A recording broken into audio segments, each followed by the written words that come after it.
Test ekipa, evo ga novi video, nešto ovako malo drugačije.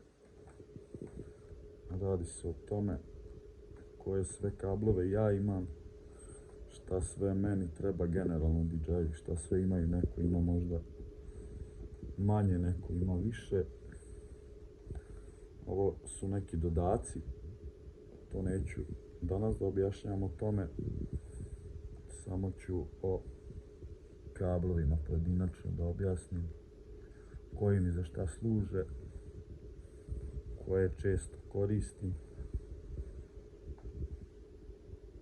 ali uglavnom sve ovo treba da ima neki DJ. Pa da počnemo. Evo ga, prvi kabel, ovaj najčešće koristim, 2 činča, 2 banane. On je nekih 1,5 m, 2. Tako nešto, ali ga najčešće koristim. Drugi je isti, 2 činča, 2 banane, ali on kraći nekih, pa nekih možda 70 cm, tako nešto. I njega dosta često koristim. Treći, također isti fazon, samo što on je duži, dosta duži, pa ima neki 2,5-3 metra. Znači 2,5-3 metra, 70 cm i metar i 20 možda. To uglavnom koristim najviše kako bi se prikopčao u nekom klubu za njihovu miksetu.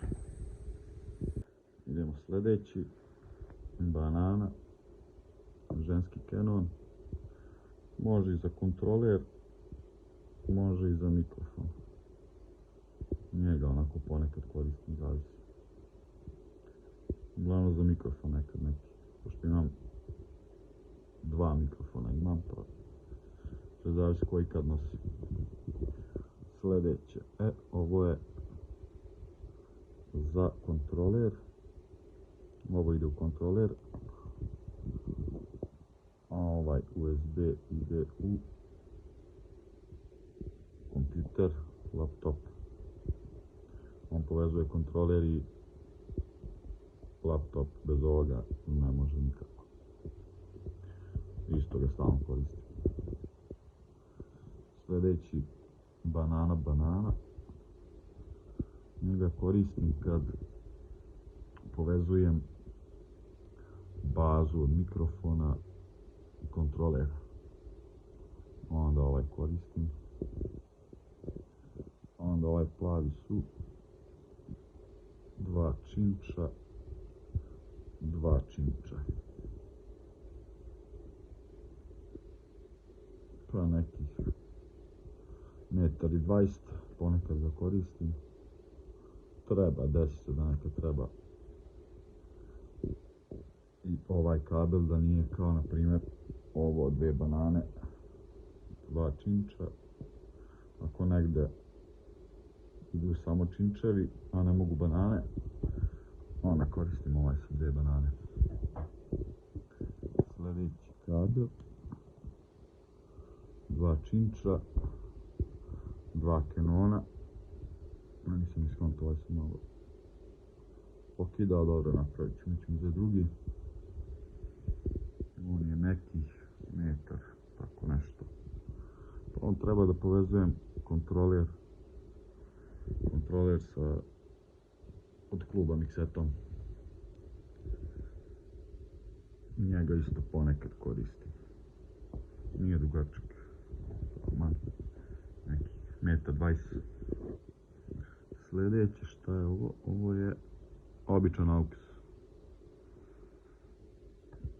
To baš rijetko koristim, ali to je već drugi deo kablova. Ovo su glavni kablovi. Ova 2 reda. To i to. To su glavni kablovi koje baš često koristim. A ovaj drugi red kablova, to mi je za svaki slučaj zamena. Jel mora to da se nosi? Često se desi da kabel neki sam od sebe nešto mu se desi i ne radi, mora da se nosi rezerva. Znači AUX običan stoji mi za svaki slučaj. Bolje neka ima. Ovo je činč 2 na jednoj strani, činč 2 na drugoj strani, isto kao ovaj, ali za svaki slučaj. Ako ovaj ode, ima se tu zamena. Ovo je još jedan AUX kabel također. Ovaj je malo duži od ovoga, pa stoji tu, pa možda neka zatreba nekom. Često se i desi da kolegama treba neki da se pozajmi nešto, pa se pozajmi. Uvijek treba imati nešto viška. A ovo je adapter za bazu. Mikrofonska baza. To je adapter koji ide u mikrofon. To je bazu daje struju. Ovo je također još jedan isti. Znači imam dva za svaki slučaj. Ako ovaj moj koji stalno koristim rikne, da imam da zamenim. Sljedeće. Znači Canon muški, Canon ženski. Isto za svaki slučaj. Tu možda ako neko ozvučenje rentiram pa neki kabel ode pa da imam da zamenim taj kabel, također može i kontroler da se poveže s tim.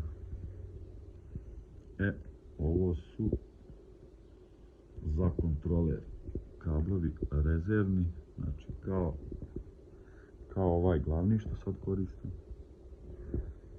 To su ti isti za svaki slučaj.